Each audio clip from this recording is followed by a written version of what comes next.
Sophie Cunningham, the fiery forward who had already built a reputation for intensity and unapologetic confidence, didn't just star in a commercial. She transformed it into a declaration of identity. The ad was meant to be a playful introduction to a new colorway of basketball shoes. Instead, it became the latest chapter in Sophie's growing saga of fame, controversy, and undeniable market power. With a smirk and a single dismissive line, she sent the internet into a frenzy, reminding everyone that she wasn't just playing basketball anymore, she was playing the game of fame better than anyone else in the league. When the commercial first aired, it seemed harmless enough. Sophie appeared in her signature pink gear, promoting Adidas's newest collection with her usual flair. But fans quickly picked up on something deeper. The ad wasn't packed with cameos or group shots. It was all Sophie, front and center, no distractions, no teammates. Her every move dripped with confidence. Her "I'm busy" line echoed like a subtle jab, and for many, it wasn't just a clever marketing punchline, it was a statement. Was she shading the Indiana Fever? Was she sending a message to her critics? Or was she simply embracing the moment and enjoying her spotlight? The ambiguity only fueled the fire. Within hours, social media turned her commercial into a viral debate about loyalty, branding, and empowerment. Adidas couldn't have planned it better. Sophie's face was everywhere, on TikTok, Twitter, Instagram, even morning talk shows. Sports analysts dissected the ad frame by frame, and fans couldn't stop arguing about her intentions. For Adidas, it was marketing perfection. For the WNBA, it was something more, a revelation of how fast the landscape was changing. Sophie Cunningham had turned herself into a brand. She was no longer just part of a team. She was the show. The timing couldn't have been more explosive. Just days earlier, Sophie had made headlines for her podcast comments about her contract situation. She'd hinted at exploring options outside Indiana and mentioned wanting a bigger deal, something that would give her financial stability and, as she put it, a cozy home. Her casual mention of other cities set off a wave of speculation. Fans wondered if she was teasing a potential move to the New York Liberty or the Minnesota Lynx. Some begged her to stay, while others accused her of leveraging her growing fame to pressure the Indiana front office. Then, out of nowhere, came the Adidas commercial, a perfectly timed exclamation mark on her week of rising influence. Whether intentional or not, the message was clear. Sophie Cunningham was in control of her narrative. That control, however, comes with consequences. Inside the Fever organization, tension began to rise. Management appreciated the attention Sophie brought, but they also understood how fame could shift team dynamics. Her viral success had elevated her market value overnight. Sponsors were calling. Merchandise was moving. Her social media following was growing faster than any other player on the roster. But while that was great for business, it complicated the financial picture. The Fever were already preparing to secure Caitlin Clark's future with a max extension and planning around Aaliyah Boston's inevitable big payday. Offering Sophie a similar deal could push the team to its salary limits. Yet losing her could cost them something much more valuable: momentum. Around the league, whispers grew louder. Analysts began to describe Sophie as one of the most marketable players in women's basketball. Her energy, style, and charisma made her a sponsor's dream. She was unpredictable but authentic, confident but relatable. Every clip of her fiery on-court attitude or playful off-court banter drove engagement. She was building a following that extended far beyond basketball fans. For years, the WNBA had been searching for personalities who could break through mainstream culture. And now, they had one who did it naturally, without asking for permission. But while Sophie's rise thrilled fans, it also created an undercurrent of unease within the locker room.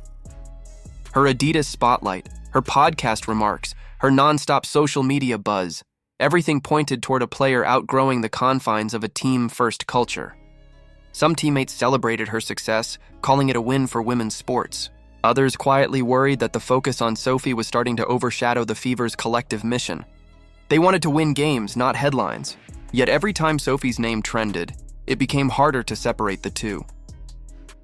Her relationship with Caitlin Clark added another layer to the story.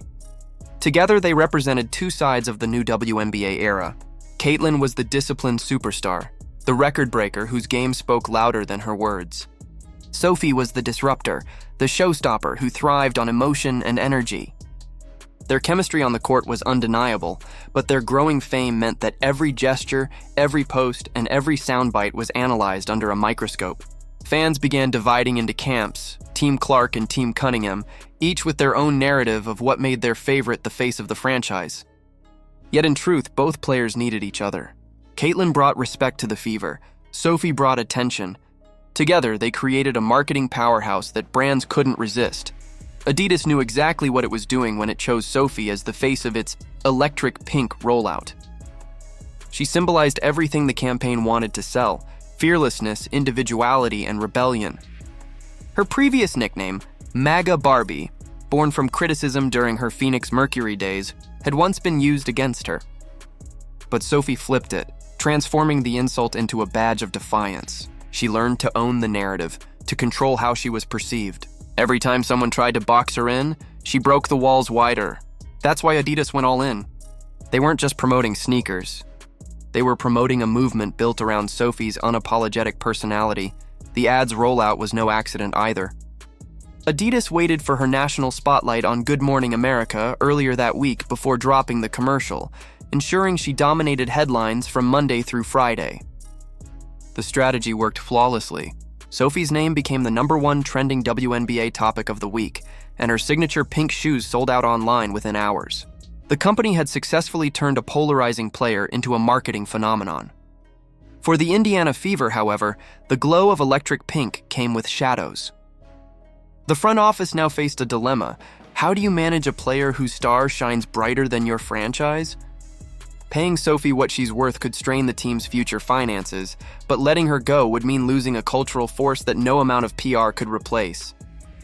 Inside sources claimed the team had already started discussing how to handle her next deal. Some executives saw her as a future cornerstone. Others worried she was becoming too independent.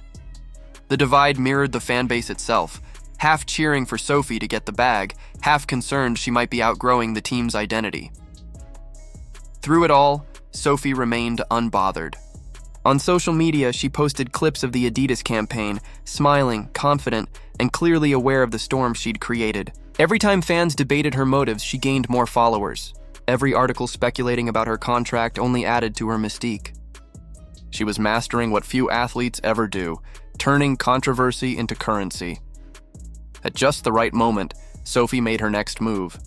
On her podcast, she doubled down on her earlier statements, reaffirming her desire for a contract that matched not just her play, but her value as a brand. She didn't ask for sympathy. She asked for recognition. Her words weren't rebellious, they were business. In a league that has long struggled to pay its players what they deserve, Sophie was standing up and saying she knew her worth. That resonated far beyond basketball. By the end of the week, Sophie Cunningham wasn't just trending, she was redefining what it means to be a WNBA star. In a league built on teamwork and humility, she had introduced a new playbook: self-promotion, authenticity, and unapologetic control. Whether you love her or criticize her, she forces you to care. And that, in today's sports landscape, is the ultimate victory. So, what do you think? Is Sophie Cunningham changing the game for good, or is her independence creating cracks within the team dynamic? Can the Indiana Fever afford to keep their rising star, or will another franchise seize the moment? Share your thoughts in the comments, and if you want more stories about the moments that reshape women's sports, make sure to like, subscribe, and turn on notifications. Because the era of electric pink has only just begun, and Sophie Cunningham is just getting started.